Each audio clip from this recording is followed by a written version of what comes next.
सदस्य बात करते हैं एक हाथ जेब में ना रखें। इस बहरहाल सदन में रखना चाहते हैं कि देवता मेरे आंगन में उतरेंगे कब, जिंदगी भर यही सोचता रह गया और मेरे बच्चों ने उस चांद को छू लिया। बात समझ में नहीं आ रही है। मैं आपके माध्यम से कहना चाहता हूं कि पत्थर के जिगर वालों, गम में वो रवानी है, खुद राह बना लेगा बहता हुआ पानी। और कमजोर की आहों को, मजलूम की आहों को कमजोर समझ लेना अब जालिम हुकूमत के जाने की निशानी है। माननीय पीठासीन अध्यक्ष जी, आपने हमको वर्ष 2024-25 के लिए शिक्षा मंत्रालय के बजट में अनुदानों की मांगों पर चर्चा में भाग लेने का अवसर प्रदान किया। मैं इसके लिए आपका आभारी हूं। माननीय लोहिया जी ने कहा था कि निर्धन हो या धनवान, सबको शिक्षा मिले समान। आज ये दुख का विषय है कि शिक्षा विभाग ने अनुदानों के लिए जो अपने बजट में प्राविधान किया है, उसमें यह अफसोसनाक स्थिति है कि SC, ST और OBC के लिए जहां बजट में वृद्धि करने की आवश्यकता थी, वहां उनके लिए निर्धारित बजट में भारी कटौती की गई है। और इसी क्रम में डॉक्टर भीमराव अंबेडकर साहब एक सेकेंड फाउंडेशन अभय कुमार, इसका बजट जो पहले से ही बहुत कम था, इससे पहले मात्र 40 करोड़ रुपया। इससे पहले भी माननीय स्पीकर जी साहब ने बताया कि जब सदस्य बात करते हैं एक हाथ जेब में ना रखें। बहरहाल इस बार ये 40 करोड़ का भी जो बजट था, इसे घटा करके अब 30 करोड़ कर दिया गया। एक मानसिकता का पता चलता है। ये भी देखने की बात है कि इस बजट में अल्पसंख्यकों की शिक्षा के लिए उसमें भी पहले की तुलना में भारी कटौती की गई, जबकि उसमें व्यापक वृद्धि की आवश्यकता थी। बजट में SC, ST, OBC को जो मुफ्त कोचिंग के माध्यम से उनको शिक्षा के लिए सहूलियत प्रदान करने का जो बजट था, वो भी पहले से बहुत कम था। लेकिन अफसोस की बात है कि जो था 47 करोड़ रुपया, उसे भी घटा करके अब मात्र 35 करोड़ रुपया कर दिया गया। इस प्रकार अगर देखा जाए तो टॉप क्लास की एजुकेशन के क्षेत्र में भी SC, ST के लिए जो पहले 111 करोड़ रुपए का बजट में प्राविधान था, अब उसमें भी बड़ी कटौती कर दी गई है।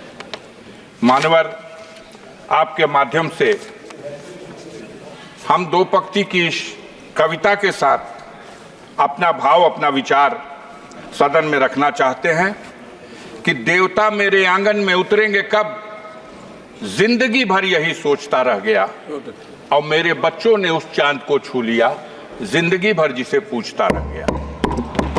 आज जब दुनिया शिक्षा के माध्यम से, टेक्नोलॉजी के माध्यम से, साइंस के माध्यम से अपनी उन्नति के शिखर पर पहुंच रही है, तब हमारे देश में शिक्षा में खास तौर से जो कमजोर वर्ग है, SC, ST है, OBC है, माइनॉरिटी के लोग हैं, इनके शिक्षा के प्रति जागरूक करने और बढ़ावा देने के उद्देश्य से बजट में बढ़ाकर प्राविधान किया जाना था, जिसमें बड़े पैमाने पर कटौती की गई।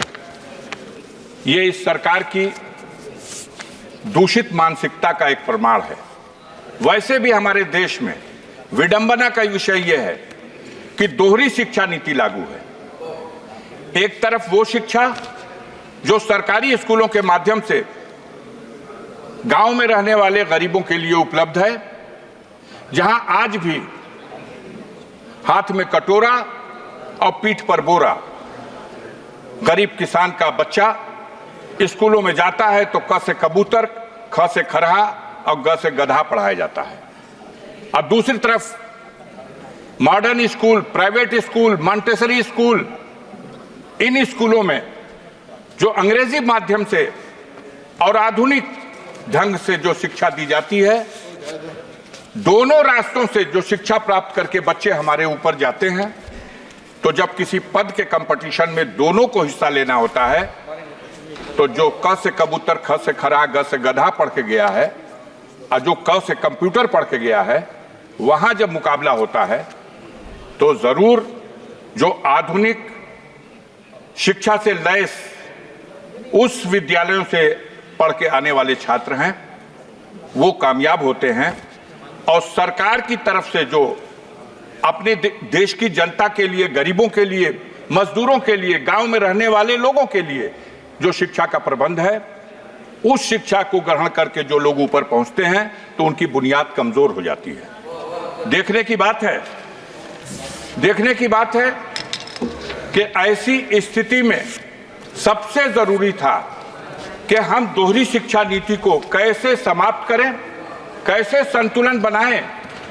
जो प्राइवेट स्कूलों की शिक्षा है वो इतनी महंगी है कि एक गरीब आदमी तो अफोर्ड कर ही नहीं सकता, एक मध्यम वर्ग का आदमी भी उनके बच्चों को 2 में, 3 में, 4 में, 5 में पढ़ने के लिए 2,000 रुपया महीना, 5,000 रुपया महीना, 4,000 रुपया महीना, और बड़ी ऊंची शिक्षा ग्रहण करने के लिए तो कोई साधारण किसान, कोई गरीब, कोई गांव का आदमी अगर अपनी हैसियत को भी बेच दे तो वो अपने बच्चों को डॉक्टर नहीं बना सकता, अपने बच्चों को उस तरह की शिक्षा नहीं दे सकता जो उसके लिए एक सपना है। मानवर, आपके माध्यम से इस सदन में हम आपसे ये अनुरोध करना चाहते हैं कि हमारी सरकार को दोहरी शिक्षा नीति को समाप्त करने की दिशा में पहल करनी चाहिए।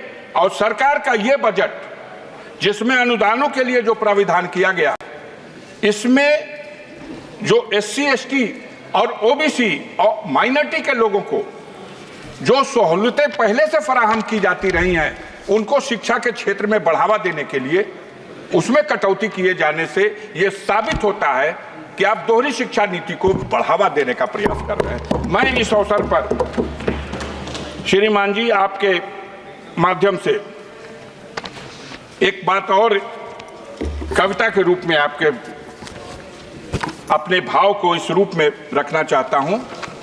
अभी बात नहीं समझ में आ रही, अभी बोल रहे थे एक सज्जन, तो वो 1 मिनट में शिक्षा की बात कर रहे थे और दूसरी तरफ सागर में चले जा रहे थे। तो सागर और शिक्षा बात समझ में नहीं आ रही। मैं आपके माध्यम से कहना चाहता हूं कि पत्थर के जिगर वालों, गम में वो रवानी है, खुद राह बना लेगा बहता हुआ पानी है। और कमजोर की आहों को, मजलूम की आहों को कमजोर समझ लेना अब जालिम हुकूमत के जाने की निशानी है। यहाँ डॉक्टर राजकुमार, हमारे यहाँ सदन में डॉक्टर राजकुमार सांगवान चर्चा हो रही है। डॉक्टर राजकुमार सांगवान जी, मैं अरे मान्यवर, धन्यवाद अध्यक्ष महोदय। नहीं बहुत समय दिया।